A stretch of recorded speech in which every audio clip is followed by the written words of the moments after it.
जी नमस्कार दोस्तों, स्वागत है आप सभी का हमारे चैनल स्मार्ट स्टडी में।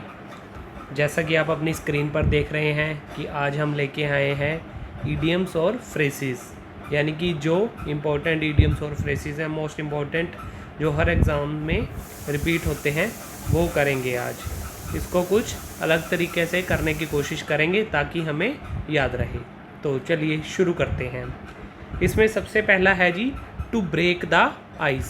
ब्रेक द आइस आइस यानी कि बर्फ़, यानी कि आप जब भी दो लोग बैठे हैं उनमें से कोई भी बातचीत नहीं कर रहा है, यानी कि हमारे बीच में क्या जमा हुआ है, एक बर्फ़ जमी हुई है। तो इस बर्फ़ को तोड़ना, आइस को ब्रेक करना, यानी कि इसका क्या आएगा, इसका मतलब क्या आएगा, बातचीत को शुरू करना। कि हमने जो आइस दो बंदों के बीच में जमी हुई है उसको ब्रेक किया है और बातचीत को शुरू किया है।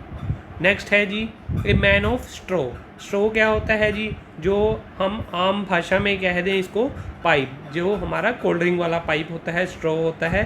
तो वो क्या होता है जी, ऊपर से भी होलो होता है, नीचे से भी होलो होता है, यानी कि जो क्या हो, खोखला इंसान हो, मैन ऑफ स्ट्रो हो, यानी कि इसका क्या आ जाएगा राइट आंसर, इसका मीनिंग क्या आ जाएगा जी, बेईमान इंसान।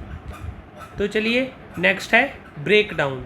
ये बहुत ही कॉमन वर्ड है, हमने आम तौर पे इसको मूवीज़ में, फिल्म्स में और अपने न्यूज़पेपर में, करंट अफेयर्स में हम पढ़ते हैं। ब्रेक डाउन हो जाना, कि बंदा पूरी तरह से टूट गया, यानी कि इसका क्या आ जाएगा, इसका मतलब क्या आ जाएगा, रो पड़ना। चलिए आगे चलते हैं। आगे है get into hot water. Hot water यानी कि गर्म पानी। कोई बंदा गर्म पानी में असहज महसूस करता है, यानी कि मान लीजिए गर्मी है, आपको गर्म पानी दे दिया जाए तो आप कहेंगे अरे यार क्या मुश्किल में डाल दिया। तो गेट इनटू हॉट वाटर का मतलब है मुश्किल में आ जाना। तो चलिए आगे है टू क्राई वोल्फ। वोल्फ यानी कि हम सभी को पता है जी, भेड़िया। भेड़िया जो है झूठा होता है, झूठे अडंबर रचाता है। तो टू क्राई वोल्फ यानी कि झूठी मदद मांगना, झूठा रोना, जैसे कि हमने भेड़िया आए वाली कहानी भी बचपन में सुनी है। तो झूठी मदद मांगना, टू क्राई वोल्फ। आगे है जी स्मेल द रैट। जब हम देखते हैं आमतौर पे क्या क्या देखते हैं, जब कहीं स्मेल आ रही होती है, कहीं अजीब सी बदबू आ रही होती है, तो हम कहते हैं कि अरे देखो भाई कोई चूहा तो नहीं मरा है। तो वहीं से ही आया है स्मेल द रैट, यानी कि कुछ गड़बड़ हुई है, तो गड़बड़ महसूस करना, स्मेल द रैट, इसका मीनिंग ये आ जाएगा।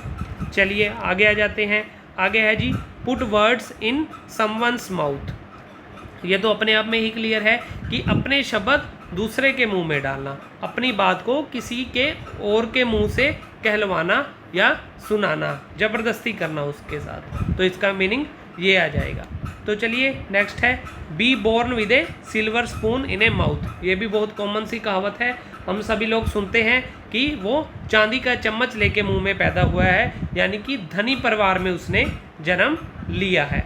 उससे आगे करते हैं कटिंग द रग। जब कोई बंदा क्या करता है, रग का मतलब होता है जी कारपेट। जब कोई बंदा अपने किसी फंक्शन में, किसी खुशी के माहौल में पागलों की तरह नाचता है, यानी कि वो क्या कर देता है, कारपेट को लिटरली रग कट कर देता है, फाड़ ही देता है नाच नाच के। तो उसको इसलिए इसका मीनिंग क्या आएगा, कटिंग द रग, यानी कि पागलों की तरह नाचना। चलिए दोस्तों आगे चलते हैं। आगे है बार्किंग डॉग्स सेल्डन बाइट। इसका मतलब है कि जो कहते हैं वो करते नहीं, या फिर जो गरजते हैं वो बरसते नहीं, यानी कि अगर इसका ही हम अनुवाद करें बार्किंग डॉग सेल्डन बाइट, कि जो भौंकते हैं वो काटते नहीं, तो इसका मीनिंग आ जाएगा जी जो कहते हैं वो करते नहीं। आगे आएगा जी पेइंग थ्रू नोज। जब कोई बंदा अपनी नाक से ज़्यादा पैसे खर्च करने, जितनी उसकी औकात है, जितना उसको आमदन है, अपनी नाक से ज़्यादा बढ़ के खर्च करता है, तो उसे क्या कहते हैं जी, ज़रूरत से ज़्यादा खर्च करना। तो इसको क्या कह देते हैं, पेइंग थ्रू नोज। आगे है जी फिश आउट ऑफ वाटर। इसका क्या मतलब है, जब हम किसी मछली को बाहर निकालेंगे पानी से तो वो क्या हो जाएगी, अनकंफर्टेबल हो जाएगी, उसको सांस में लेने में दिक्कत होगी, तो इसका क्या आ जाएगा जी, अनकंफर्टेबल। चलिए जी आगे चलते हैं। आगे है लेट स्लीपिंग डॉग्स लाई। इसका क्या मीनिंग है, पुराने विवाद को ना छेड़ो, यानी कि जो डॉग है वो सो रहा है तो उसको सोने दो। कोई भी ऐसी कोई पुराना विवाद है, पुराना अपनों में कोई द्वेष है, तो उसको छेड़ो नहीं, उसको वैसे ही रहने दो। नेक्स्ट है जी, throw the dust into one's eye. बिल्कुल ये तो स्पष्ट है जी। इसका अगर अनुवाद करें तो यही बनेगा कि दूसरे की आंखों में धूल झोंकना, यानी कि धोखा देना। आगे आएगा जी, to be fair and square, यानी कि सब तरह से स्क्वायर जैसे होता है, उसकी सभी भुजाएं जो हैं बिल्कुल बराबर होती हैं, यानी कि सभी जगह बराबरी से काम लेना, ईमानदारी से काम लेना। तो इसका आ जाएगा ईमानदारी से।